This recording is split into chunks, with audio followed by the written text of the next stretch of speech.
It was Valentine's Day. Not the kind celebrated with roses and love letters, but one etched into the memory of a small town by shadows and silence. February 14, 2000, Shelby, North Carolina. A storm swept through the night. Thunder rolled over sleeping houses. Wind whistled against windows, and the rain tapped steadily, like a warning no one heard. But something else stirred in the dark. A girl. Just 9 years old. Asha Degree. At an age where monsters are still imagined, and the dark is something to fear, she stepped into the real world's shadows, and never came back. Welcome to the Samuel Podcast. Tonight, we follow the cold trail of Asha Degree, the girl who walked away from everything she knew, into a storm, into mystery, and perhaps, into the hands of something far more sinister. You're about to hear the story of her vanishing.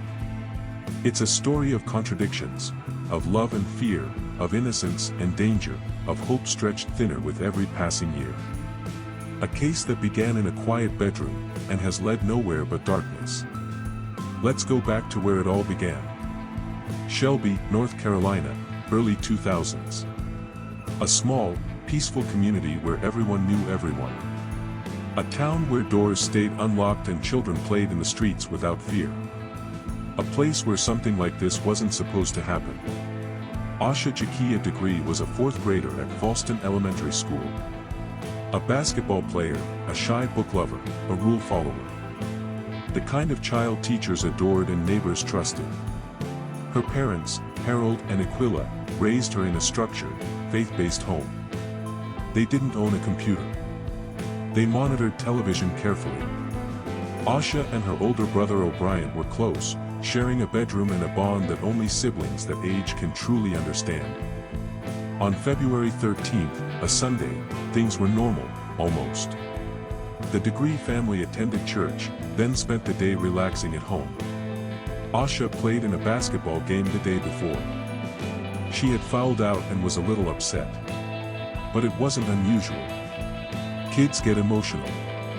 Her mother comforted her, and they moved on. That night, just after 8 p.m., the family went to bed early. A power outage caused by a nearby car accident plunged the neighborhood into darkness. Around 12:30 a.m., Harold checked in on the children. They were both asleep. Nothing seemed out of place. But what happened next shattered the illusion of safety. Sometime between 2:30 and 3 a.m., Asha quietly got out of bed. She dressed in jeans, a long-sleeve white shirt, and sneakers. She quietly left the home, locking the door behind her, and walked into the stormy night. No coat, no bag, or so they thought. By 6:30 a.m., Aquila went to wake the kids. O'Brien was still asleep. But Asha's bed was empty. Panic swept the house. First came the frantic search, the closets, the yard, the neighbors' houses. Then the police were called. A massive search began. Bloodhounds, helicopters, foot patrols. Everyone searched. Nothing made sense. Who leaves their warm bed during a thunderstorm, with no known reason? That same morning, 2 truckers came forward with something strange. Both had seen a small figure walking south on Highway 18 between 3:30 and 4:15 a.m. One even tried to approach the girl, but she ran into the woods. Vanished. Swallowed by trees and rain. It was Asha. It had to be. 2 days later, about a mile from her home, searchers discovered a shed belonging to a local business. Inside, hidden carefully behind some tools, were items linked to Asha: a pencil, candy wrappers, a marker, and a Mickey Mouse hair bow. Nearby, they found a photograph of an unidentified black girl. It wasn't Asha. Who placed those items there? And why? The investigation deepened. The FBI joined local law enforcement. The case gained national attention. Volunteers searched the woods for days, but with no trace. No signs of struggle. No fingerprints. Just absence. Then, silence. For over a year. In August 2001, a break. More than 26 miles from Shelby, in Burke County, construction workers unearthed a black plastic bag buried along the roadside. Inside, Asha's book bag, wrapped in another bag. Preserved. Untouched. It contained a New Kids on the Block t-shirt, one her family didn't recognize. A Dr. Seuss book checked out from the school library. And other personal belongings. The find raised more questions than answers. Why was it buried so far away? Who put it there? And what happened between Shelby and Burke County? Years passed. Leads came. Leads went. In 2016, the FBI revealed a new clue. They were looking for anyone who had seen a 1970s model dark green Lincoln Continental Mark IV or a Ford Thunderbird, believed to be in the area at the time of Asha's disappearance. A strange, specific detail, but no one came forward. And then, another long silence.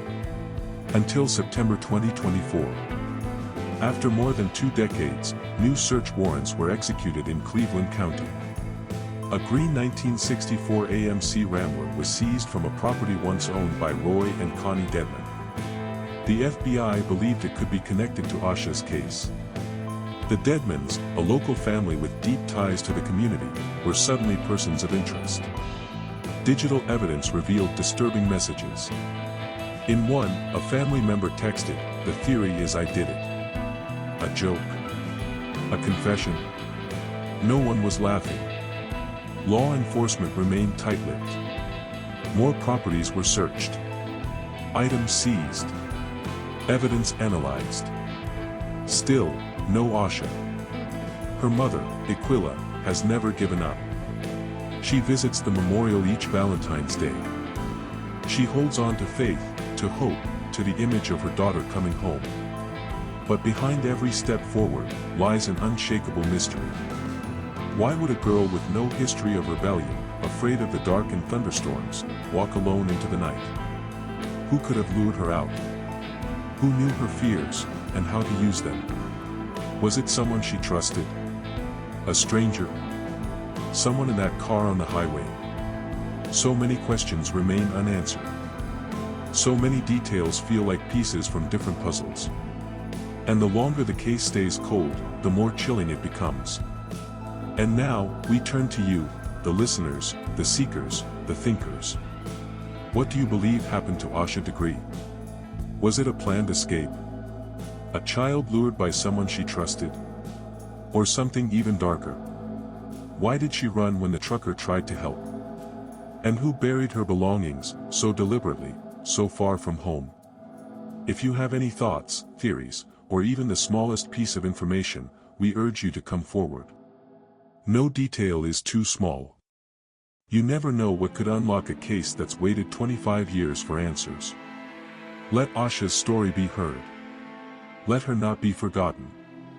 If this case moved you, if it chilled your spine and touched your heart, please, like, share, and subscribe to the Samuel Podcast. Your support helps us keep these stories alive, and maybe, just maybe, bring justice one step closer. Until next time, stay safe. Stay curious. And remember, the darkest mysteries often hide in the smallest towns. Good night.